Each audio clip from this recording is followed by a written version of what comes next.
गाड़ी वगैरह का इंश्योरेंस कराने का शरई हुक्म फ़ुक़हा ने क्या नकल किया है। आजकल गाड़ियाँ जो होती है उसकी इंश्योरेंस बनवाना लाजमी होता है। ना बनवाने की सूरत में गाड़ियाँ पकड़ ली जाती है, तो ऐसी सूरत में इंश्योरेंस का क्या हुक्म फ़ुक़हा ने नकल किया है। तो ये जानना चाहिए कि गाड़ी का इंश्योरेंस करवाना जायज़ है। इसी तरह दुकान, फार्म, फैक्ट्रियों का भी इंश्योरेंस बनवाना जायज़ है। इसमें सिर्फ इंश्योरेंस के नाम से फ़ीस जमा होती रहती है, जमा शुदा रकम वापस नहीं मिलती है। उमूमन ऐसे ही होता है।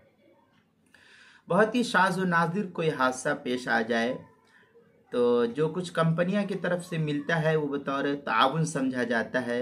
इसलिए इस सूरत में और यहाँ एक तरीक़े की मजबूरी भी है कि अगर आप नहीं कराएंगे इंश्योरेंस गाड़ी का तो आपकी गाड़ी को पकड़ ली जाती है, पुलिस वाला परेशान करता है। इसलिए एक ज़रूरत है तो अज़रूरात तुबीहुल महज़ूरात के कायदे के मुताबिक जो है इसकी इजाज़त शरई एतबार से दी जा सकती है।